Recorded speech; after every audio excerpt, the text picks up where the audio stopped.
You know, I'm not sure if this really qualifies. Do you think this qualifies as a threat of the week? Oh my gosh, the space station's going to explode, and Geordi and Picard will die. What do you think? Does it qualify? 'Cause I do. God dang it, this is getting old.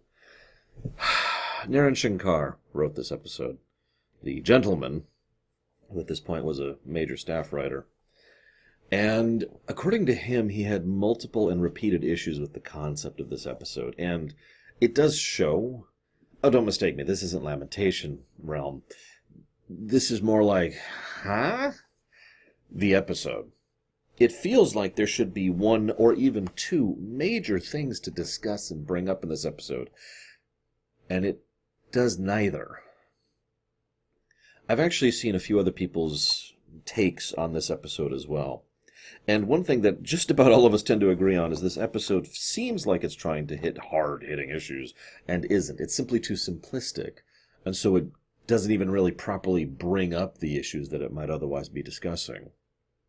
But I digress. So, poker.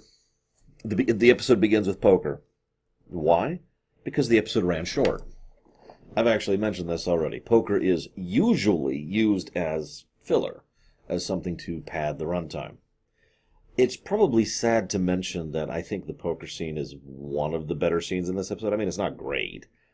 It's just, it's just the characters riffing and chatting with each other. Anyways. Throughout this episode, Geordi is actually pretty cool. And I want to stress that point, because he's the main contact point for Miss I didn't write down her name and don't care. The scientist lady. So I have a question before we go into anything else. Do you think that she is... How do I phrase this? That she's got a point, basically. Because on the one hand, sometimes people need to try new things. I myself am very anti-traditionalist. I just because we have done something is not a sufficient reason for us to do something. Now, if we did something for a reason, then that reason is good enough reason to do it. But for me, just because we did it doesn't mean we should, right? That's my general mentality. So I get the idea, and this has been proven historically, that sometimes you need to push the boundaries for things to progress, for new technology, new innovation, etc. And innovation, if we're being honest, usually fails. It's one of the reasons why we have the terminology, or at least I use the terminology of innovator and then codifier. This one comes up with the idea, this one makes it work. Now, that's a simplistic take on it, but the point being, it's entirely possible that scientists, I'm trying to think of the most polite terminology for her. Let's call her Scientist Rudeface. Scientist Rudeface, it's debatable whether or not she is someone who is an innovator, who is pushing the boundaries of what can be done. Or if she has the blinders on, if she is tunnel visioning on her thing, on her fixation, her obsession, to the point where she is wrong, basically. And of course it could be both. These are not mutually exclusive. Which do you think it is? I'm actually quite curious. Anyways, so Rudeface, is like, oh my gosh, what are we going to do? And Geordi is quite polite to her, and it forms a good contrast. Because Geordi is consistently nice, helpful, and cooperative with her, and she is consistently not with basically everyone else. The one exception is she is moderately positive towards Data in like 2 scenes.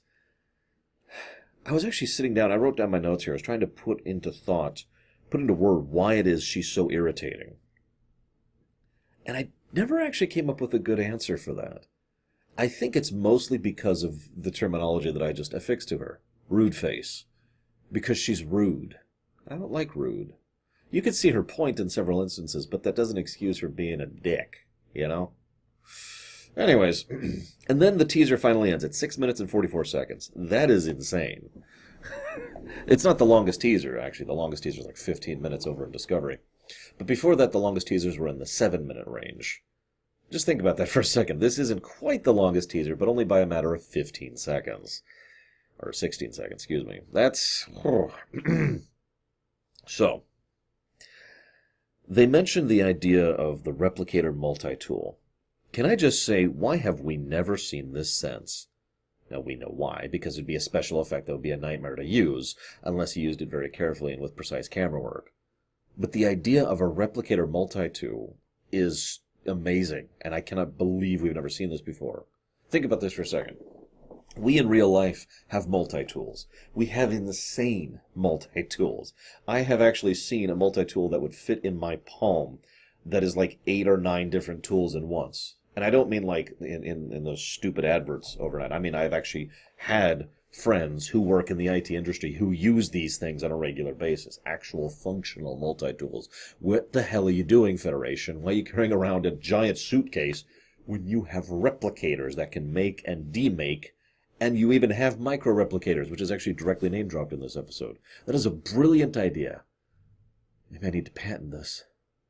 Anyways, so, let's see. Geordi's helpful. Yes, yes. I've mentioned many times how much I enjoy continuity, and I want to give you an example of this. There's a small bit where Worf is talking about the Batleth lessons that he has been giving to Dr. Crusher. And they're both in the same white outfit that's been in the show for some time. That is good continuity. I like that. I know what you're thinking. Well, what's that have to do with anything? Worf's little martial training exercises in the background have been a regular element of the show for years at this point. And so showing that he is still doing those lessons and still training those people basically in his spare time is just nice background continuity. It's a good way to keep the show going, to show that the same people are doing the same thing with the same events day by day. It adds that continuity. There's no other word for it. It adds the continuity to the undercurrent, which is a nice touch. I just wanted to comment on that really quick. So at the 20-minute mark, they start talking about the life argument. This is when Data goes to Crusher and asks her to define life. I decided to look up the life definition myself. Do you know there's 20 definitions for life in the Merriam-Webster dictionary? I like definition number 2, which I wrote down here. A principle of force that is considered to I don't know what that word is. Oh, Jesus Christ, I'm going to look that up again. I can't read my own handwriting. Oh, my God. That's embarrassing. Hang on. I'll just look it up live. We'll do it live. Screw it. All right, here we go. What does that word? Underlie. Yeah, I could not read my own handwriting. So anyways, let's try this again. A principle of force that is considered to underlie the distinctive quality of animate beings. There you go. So, by that definition, a crystal or, for example, fire would not qualify, since those are not beings that are animate. And it's also noteworthy that it mentions that it is a presumption, not an absolute fact, which I also find interesting. Now, of course, we could and have and will argue what the heck life is for a very long time. But I find it interesting that the episode spends so much time focusing on life. But I'll circle back around to that. Now, let's see. So the device goes in to handle the fake thread, and it's like, okay. And it just kind of stays in there. Now, they all assume that this means it failed the test. So Data decides to go for scientific rigor and do like 30 more tests. Okay, cool. Now, what I find interesting is they have decided that this test will, in an absolute sense, prove that these things have a survival instinct. I'd like to go ahead and professionally disagree with that. Because a tool that is designed to be a very sophisticated problem-solving tool, seeing that there is an explosion, this is in the actual real explosion, and deciding to vacate the premises does not mean it has a survival instinct. It means that how many times in your life, if you happen to do any kind of troubleshooting, have you basically let something break so that you can then be unaffected by the break and then go in and fix it? That's a thing that has happened many times in my IT career, but also I have seen people do this with basic engineering problems as well. If you were to try and fix the problem, which you basically can't, then you would just get damaged and nothing would happen. Instead, you get the hell out because you can't fix the problem while it's breaking. You wait for it to break, and then you cut off the water, or you cut off the power, or whatever, and then you go in and fix the problem now that you can. Because now you just have to replace the damaged parts. That is actually fairly basic problem solving. And not anything to do with survival instinct. You could argue that one way or the other, but I make this point because it's kind of one of the biggest problems I have with the episode. I'd say the second biggest problem. That they seem to insist that survival instinct is the only thing necessary to prove absolutely and definitively that these things are, in fact, alive. Let's see here. So I'm looking at my notes here. I'm actually astonished. There's this bit where Picard calls out to Riker and has a distorted message. Too often, fiction, including Trek, will have a distorted message which is perfectly audible, and the other person will say, "What? I didn't catch that." I'm just amazed they actually caught it just this one time, so credit Mr. Shankar. Let's see here. So, moving forward here. Yeah, Riker is the one who has to come up with the brilliant idea to actually ask the Exocomps if they want to go in or not. Funny thing, they were actually supposed to be metacomps, as in metamorphic computers was actually the original term. But unfortunately, there's a real-life company named Metacomp, and you know how lawyers are. They're the scum of the earth and must all die. Sorry, what I meant to say is that lawyers are awesome. Please don't sue me. Now, I don't have much else to say about the episode proper, although, as usual, I do have to complain about the thread of the week. Okay, now that we've gotten that complaint out of the way, let's talk about the episode. Mr. Shankar himself mentioned that he was trying pretty hard to not turn this into an abortion issue. Unfortunately, he, by his own admission, kind of failed, as his own sensibilities kind of drifted in. And as he mentioned, sometimes the episode succeeded on his point and sometimes it didn't. And what I mean by that is he wanted to show both sides of the argument equally, and he feels like he kind of failed at that and kind of succeeded. And I do agree, and that kind of self-reflection is a good thing. I mean, no real judgment here. I'm not trying to lay stones at the man or whatever. That's how you do that, right? You lay a stone on someone. God, sorry, I'm a little distracted because the neighbors. Anyways, I'm trying to talk over it because I have a deadline too. So he mentioned the idea that, you know, he's very pro-life, and that's kind of inferred into the episode. And quite a few people who have analyzed this episode since, including the three I looked at, all mentioned the abortion allegory here. Because one of the key points they keep coming up with is the exact point at which something can be determined to be alive. Data mentions that with regards to when did he go from being a bunch of parts to being an android who was alive. Crusher mentions that with Wesley. You know, he asked the same question. And, of course, the idea of these things developing. Now, I'm going to go ahead and say this bluntly. I don't think this is an abortion issue. Yes, I'm disagreeing with the other people, despite the fact that this probably did drift into the writer's thoughts. I don't think that has anything to do with anything, really. But that's because I don't think this is a life issue. And that is my biggest problem with the episode. They keep talking about whether or not these things are alive. But the fact, in my opinion, the life argument is invalid. As in, this is the incorrect question, the incorrect dilemma to be debated here. And this is actually demonstrated by the episode proper. There's this point where Miss Rudeface says, you know, a tool is very different, a tricorder is very different from Mr. Data. Mr. Data's rejoinder to that is, you are very different from a virus, but both are alive. That is an amazingly flawed argument. I don't know if you're aware of this, but in real life, sure, but especially in Star Trek, we kind of destroy viruses as often as possible at will. They are functionally the enemy. There's no protected rights for viruses. There's no preservation considerations for viruses. Oh, and by the way, while we're on the subject, actually viruses are debated as to whether or not they qualify as alive or not. That's something that I've seen multiple papers being done on, so let's ignore that. But even if we assume they are alive, that doesn't matter. A pig is alive too, but a lot of people like bacon. And I'm not trying to be mean by this. I'm just trying to point out that the whether it's alive or not is not really the point. I could use ants as an example. Cockroaches. It doesn't matter. You get my point? Plants are alive. People still eat those. No. The point here is whether or not they are sentient and sapient. Now, I'm going to use those two terms deliberately and in one cohesive thing. Real quick, some people have wondered why I use that terminology. Once upon a time, this is a while ago, I incorrectly utilized one of them. I don't remember which. And I was actually referring to the other. And that was my mistake. And I realized that that's because what I usually define as, let's just call it a free-willed intelligent individual, contains both sentience and sapience. And that's the best definition I have. So I made a point back then, this is like 4 years ago now, I think. I made a point back then to always refer to it as sentience and sapience, henceforward, to describe what I call an intelligent free-willed individual, like myself or you or whatever, right? Now, there's probably some grays there, but I don't want to get into that because that's getting way off into the weeds and has nothing to do with this episode. Or does it? Because again, sentience and sapience is the point. To which I bring up droid effect.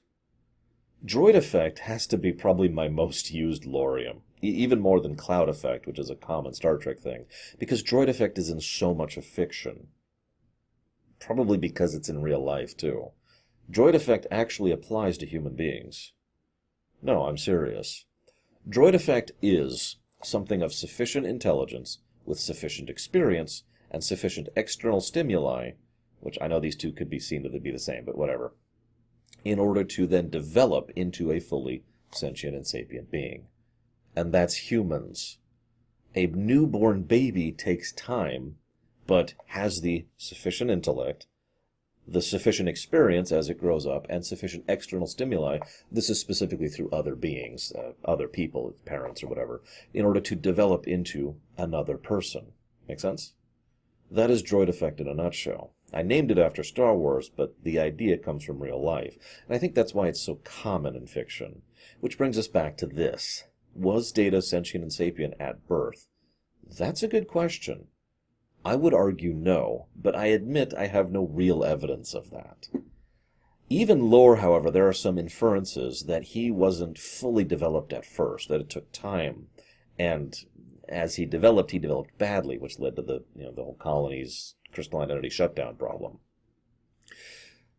Now, this brings us to the exocomps. Are they sentient and sapient? Now, that is an extremely good question. You want to know my answer to that question? Cannot solve. This goes back to my point earlier. They try to do a rigorous scientific study by testing whether or not they have a survival instinct. As I think I've probably failed at proving, in my opinion, that is an invalid study, an inconclusive study, to be more clear. It is, in short, a bit of evidence leaning in a direction, but it is not concrete. It does not prove something as true. If you take away 2 apples and are left with an apple, you can now prove the mathematical formula there. But if you... Okay, I don't have a good analogy to follow through on this. It's the 3 plus x equals y thing all over again. You do not have sufficient variables to prove. All you can do is conjecture. Now that's fine, and it's a good basis, and it could bring up some fascinating topics and arguments. But none of that is done because the whole focus of the episode is on whether or not they are alive, which doesn't matter.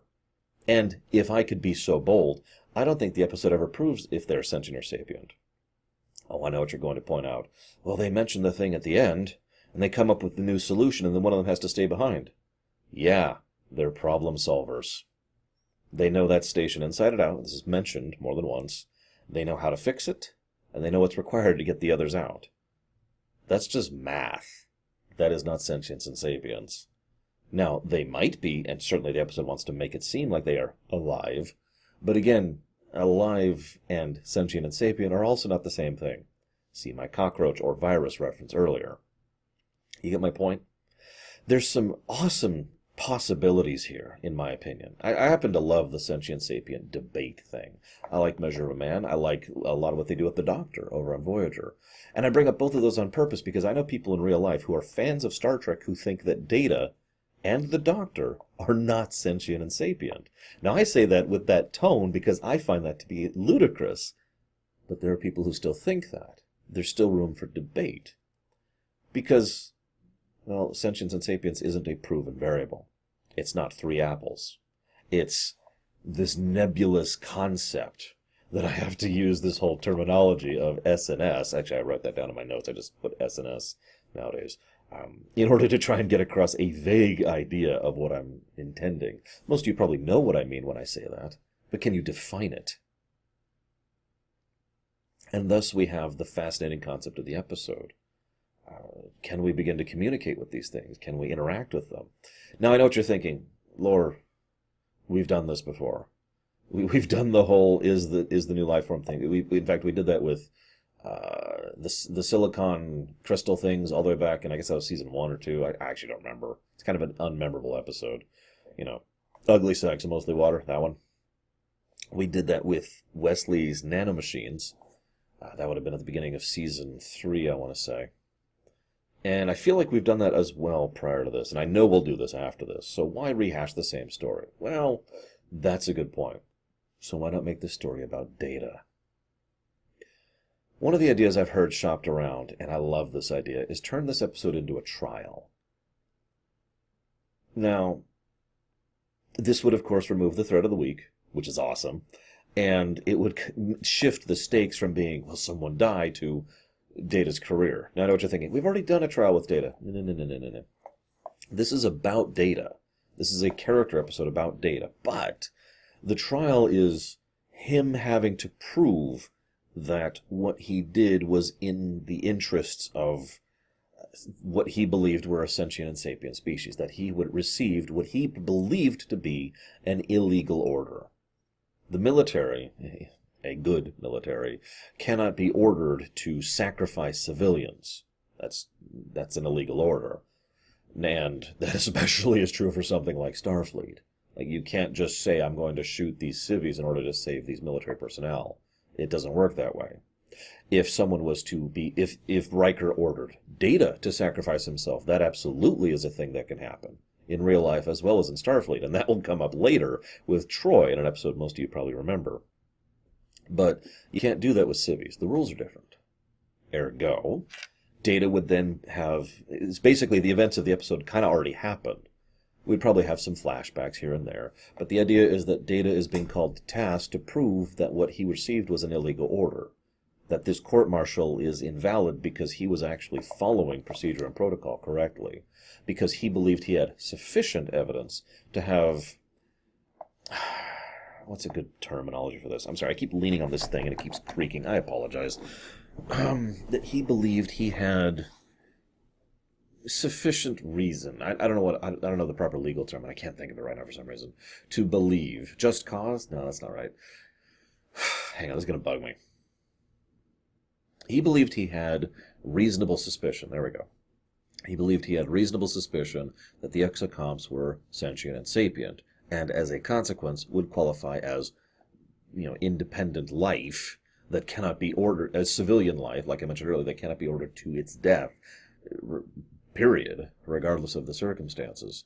And thus, he stood on this point. Now, of course, the episode can then play on. We learn that Data thankfully didn't have to make that call, that they were saved in another manner. Maybe even with the Exocomps thing, and that could be part of Data's point. Because of what they did, he could use that as evidence. And they could probably even conclude, maybe... if I was doing this, I would probably have the episode not actually conclusively say whether they're sentient or sapient or not. Because, again, that's not quite the point. Bringing up the dilemma is the point. Bringing up the dynamic is the point. But ultimately, examining Data himself and how exactly he's responding to these stimuli will be the crux of the episode, the main thrust of the point in the character drama. What do you think? I'm actually quite curious. I don't think it would be a great episode, to be honest. I just think it would be better. Which brings me to my next point. Mass Effect. How many of you played Mass Effect? I hear they're going to make the third one sometime soon. In Mass Effect, AI research is illegal because of precedent, basically. Because of the Geth. To summarize, the Geth are an AI that rebelled against their creators, blah, blah, blah, you know how this goes. So galaxy-wide AI research is illegal. Instead, they have what is referred to as VI. And I will freely admit I've adopted these terms into my own lingo because it's a great way to distinguish true AI, which is sentient and sapient, to VI, which is intelligent but limited. And then, of course, you got just basic computer programming, which is below any of that, right? So you got gradients of VI, gradients of AI. AI research is illegal. And it makes sense why. Is AI research illegal in the Federation? Now, obviously it's not, because the Doctor. But I find this is the kind of question I would love to be examined, because, well, let's look at droid effect again really quick. Sufficiently intelligent, sufficiently experienced regular interactions with external stimuli, also known as the enterprise computer. Now, I'm not saying that that should be a thing, but you could probably see how that could develop without limitations on it. Wouldn't it be interesting if we find out that those computers, which are so advanced, are actually VIs, that they are, as in the Mass Effect terminology, limited in their development and their scope and what they can actually process and consume? And thus, the computer doesn't actually qualify as a sentient sapient life form because it isn't, because it can't be. This could also lend some additional credence to some of the times when we see actual AI develop, like the Doctor. Now, I made this point many times back in Voyager, but one of the problems with the Doctor's holographic rights issues was that he kept lobbying for the rights of entities that weren't actually sentient and sapient. Now, if I ever get to redo the Void Ruminations, fingers crossed, I want to make the additional point that his point could be that those things have the capacity to become sentient and sapient, whether they are right now or not. In short, to use the direct human parallel, it'd be like lobbying for the rights of newborn children. Make sense? Now, I bring all this up, though, because the Doctor and his particular thing was pushed by a brilliant and somewhat unhinged scientist. And you already see where I'm going with this. In short, given how restrictive the Federation is about genetic manipulation, thanks to the entire problem with the eugenics wars, it would make sense to me that they are similarly restrictive about AI for the most part, that there are limitations on this. And then the occasions we see someone drift into making a more developed intelligence, a more developed VI, and pushing it into true AI, are situations in which that kind of raises a red flag, and it's unusual, like the Doctor, or like Data. After all, why else would Noonien Soong had to gone off and hide over there? The actual reason we are given, of course, is the fact that he kept failing, and he was tired of failing. But what if it was instead something more along the lines of he was working on something that shouldn't be? I mean, we know Section 31's a thing, although they won't be invented for like a couple of years at this point. Just tossing around some thoughts, basically. In my opinion, the AI illegality thing actually fits Star Trek surprisingly well. It's not true, of course. It's never been brought up, and it was never intentional by any of the authors. It's just interesting how neatly that slides into Star Trek's overall continuity. And I know what some of you are thinking about Discovery Season 2. I'm not going to say anything. I hope you've enjoyed my thoughts on this somewhat unremarkable episode, and I'll see you guys next time.